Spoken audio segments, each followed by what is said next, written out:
ఇప్పుడు ఎస్సీకి కేటాయించబడ్డది. ఇప్పుడు రాజకీయాల్లో పేరు మోసిన ఆనం కుటుంబం నెల్లూరు జిల్లాకే కాదు రాష్ట్రమంతటికీ తెలుసు. ఎన్టీఆర్ తొలి క్యాబినెట్ లోనే మంత్రి పదవి సంపాదించి ఇప్పుడు కూడా మంత్రిగా ఉన్న ఆనం ఆ కుటుంబంలో సుదీర్ఘ రాజకీయ జీవితం. కానీ ఇప్పుడు ఆయనకు రాజకీయ వైరాగ్యం వచ్చేసినట్లుంది. 3 ఓట్ల గురించి ఆయన బాధపడిన తీరు చూస్తుంటే రాజకీయాల మీద ఆయనకు విరక్తి కలిగిందేమో అనిపిస్తోంది. ఇంతకు వచ్చే ఎలక్షన్స్ లో ఆనం పోటీ చేస్తారా? ఈ విరక్తి వైరాగ్యం తాత్కాలికమా? ఆయన మనసులో మొదలుపడుతున్న తీరుకు నిదర్శనమా? జిల్లాలో జరుగుతున్న చర్చ మీద 99 టీవీ ప్రత్యేక కథనం.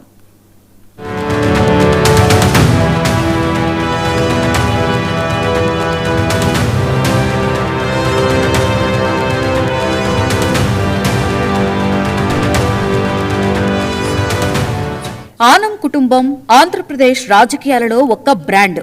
నిజానికి ఆనం రామనారాయణ రెడ్డి పేరు ఒక దశలో ఏపీ ముఖ్యమంత్రి రేస్లో కూడా ఉంది. నెల్లూరు జిల్లాలో నేదురుమల్లి, మేకపాటి వంటి కుటుంబాలను ఎదుర్కొని జిల్లాలో తమ సామ్రాజ్యాన్ని విస్తరింపచేసింది ఆనం కుటుంబం. మొన్నటి నిన్నటి ఇవాల్టి కొందరు మంత్రులు, ఎమ్మెల్యేలంతా ఆనం స్కూల్ నుండి వచ్చినవారే. గత వైసీపీ హయాంలో ప్రభుత్వం ఏర్పడ్డ ఏడాదికే ఆయన సీఎం జగన్మోహన్ రెడ్డి మీద విరుచుకుపడ్డారు. టీడీపీలో చేరి గెలిచి మంత్రి కూడా అయ్యారు. ఎన్టీఆర్ మొదటి క్యాబినెట్ లోనే స్థానం సంపాదించిన యువ మంత్రిగా పేరు మోసిన ఆనం ఇప్పుడు ఎందుకిలా మాట్లాడారు అన్నదే నెల్లూరు జిల్లాలో జరుగుతున్న చర్చ.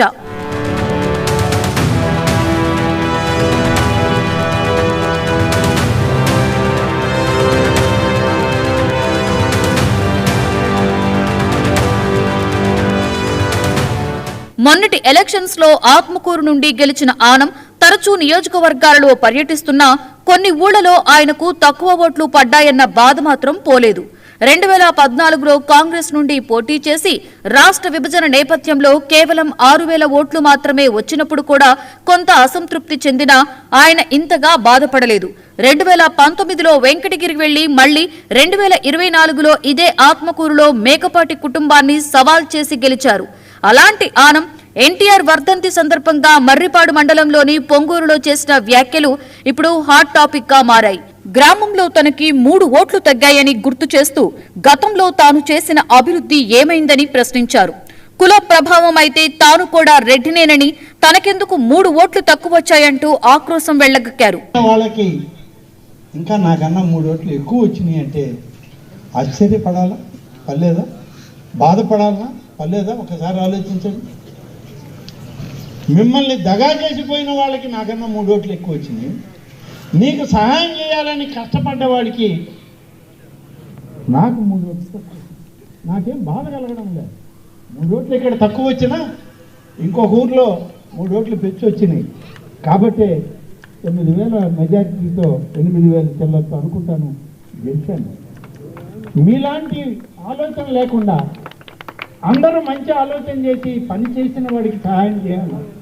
అండగా ఉన్నటువంటి పార్టీకి మనం తోడుగా ఉందామని మీరు ఆలోచిస్తే 30,000తో గెలవాలి ఆత్మకూరు నియోజకవర్గంలో తెలుగుదేశం పార్టీ. కానీ అంత గెలవలేదు, రాలేదు. రాకపోవడానికి కారణం మీ అనాలోచిత నిర్ణయాలు. మీకు ఆలోచన శక్తి తగ్గి ఏదో ఒక ప్రభావం. ఏం ప్రభావం? డబ్బు ప్రభావమా, లేకుంటే మత్తు పానీయాల ప్రభావమా, లేకపోతే కుల ప్రభావమా, మత ప్రభావమా? ఏ ప్రభావం పనిచేసింది ఈ ఊర్లో? ఆలోచించేయండి.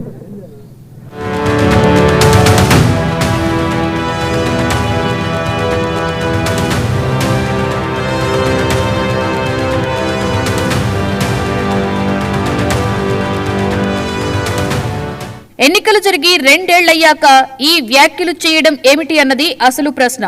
ముఖ్యమంత్రి తన క్యాబినెట్ లోని కొందరు మంత్రుల తీరు మీద అసంతృప్తితో ఉన్నారన్న వార్తల మధ్య సీనియర్ మంత్రి ఆనం ఇలా మాట్లాడడం కొత్త చిక్కులు తెస్తుందని అంటున్నారు.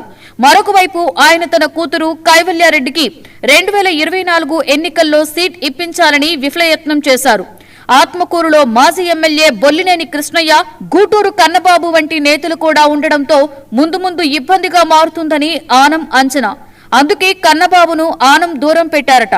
జిల్లా అధ్యక్షుడు బీదా రవిచంద్రకు కన్నబాబు సన్నిహితుడు కావడంతో ఆయన మీద కస్సుబుస్సులాడడం తెలిసిందే. ఆ మధ్య మంత్రి నారాయణ ఏర్పాటు చేసిన మున్సిపల్ స్కూల్ విషయంలో ఆనం చేసిన వ్యాఖ్యలు కూడా దుమారాన్ని రేపాయి.